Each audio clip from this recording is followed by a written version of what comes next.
DBS Asian Insights.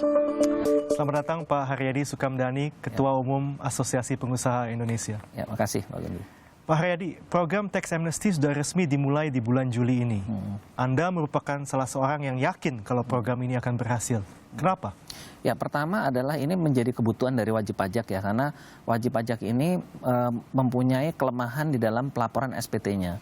Banyak sekali mayoritas yang di dalam SPT-nya itu belum mencantumkan secara betul, secara benar tentang hartanya. Jadi harta dan juga kalau dia punya pinjaman atau hutang dia juga belum masukin. Nah, ini masih banyak yang belum rapi. Pertama itu.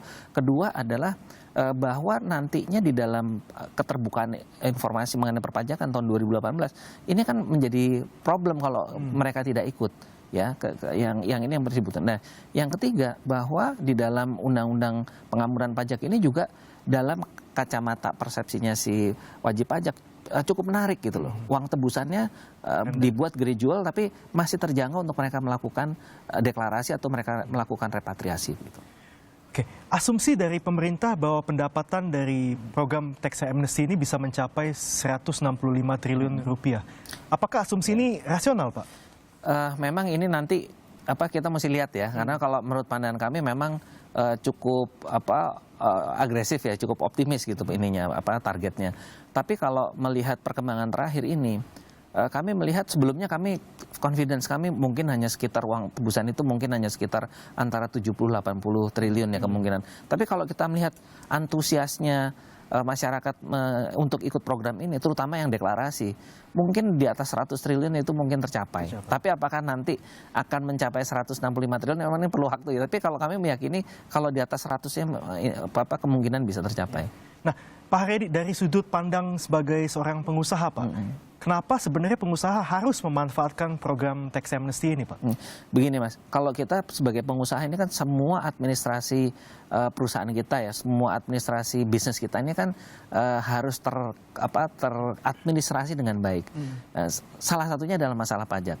Sekarang contohnya aja Pak Gundi dari Bank DBS misalnya, pasti akan lihat nomor satu adalah kami punya NPWP bagaimana, kami punya clearance dari pajak, betul kan begitu kan? Nah, itu kan jadi masalah kalau kita nanti semuanya keterbukaan. Ini salah satu contoh aja dengan bank. Lalu bagaimana dengan masalah dengan pertanahan, dengan STNK, semuanya kan akan terhubung semua. Nah, kalau kita nggak rapi, nantinya pasti kita akan menimbulkan banyak masalah. Dan kalau kita diperiksa sama teman-teman dari pajak, pasti kita akan ketemu kekurangannya, dan itu akan menjadi masalah manakala akan diberlakukan sanksi yang lebih tinggi, kan malah jadi merepotkan begitu. Betul.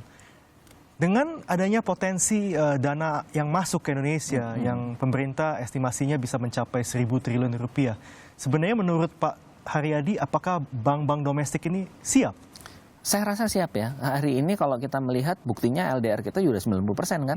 Artinya bank itu juga sebenarnya likuiditasnya juga terbatas. Jadi dan juga harus diingat bahwa likuiditas di perbankan ini nanti kalau bertambah itu juga akan memberikan suatu daya tarik bagi perusahaan-perusahaan yang ada, bagi pengusaha untuk juga mereka berani ekspansi kan. Coba kalau likuiditas ada kan pasti bank juga mulai jor-joran untuk menawarkan kredit kan. Begitu menawarkan kredit kan si pihak sektorialnya tentu akan mengambil posisi untuk ambil, karena kenyataan pada hari ini memang kita melihat bahwa permintaan untuk kredit juga banyak yang dalam tanda petik ya, yang ditolak juga sama bank karena tadi LDR-nya sudah 90%. Jadi likuiditasnya dengan adanya tambahan ini akan bertambah. Dan jangan lupa bahwa di Indonesia perbankan itu adalah masih di prioritas pertama bagi pengusaha untuk mencari dana gitu. Kita juga tahu Pak, kalau pendapatan pajak Indonesia ini merupakan salah satu yang terendah di Asia. Apakah sebenarnya program tax amnesty ini merupakan solusi untuk jangka waktu panjang? Ya, itu pasti Mas. Jadi gini, yang jelas bahwa karena tax base kita sempit ya sekarang ini ya, dan juga yang tadi pelaporannya juga kurang pas dan sebagainya, sehingga dengan tax base yang sempit seperti ini kan kita mau melakukan intensifikasi juga susah. Tapi kalau ini nanti tax base kita menjadi lebih luas karena tax amnesty ini semua orang melapor dengan baik dan bahkan mungkin yang nggak punya NPWP jadi punya NPWP. Jadi kita tax ratio kita tentunya akan mengikuti kan.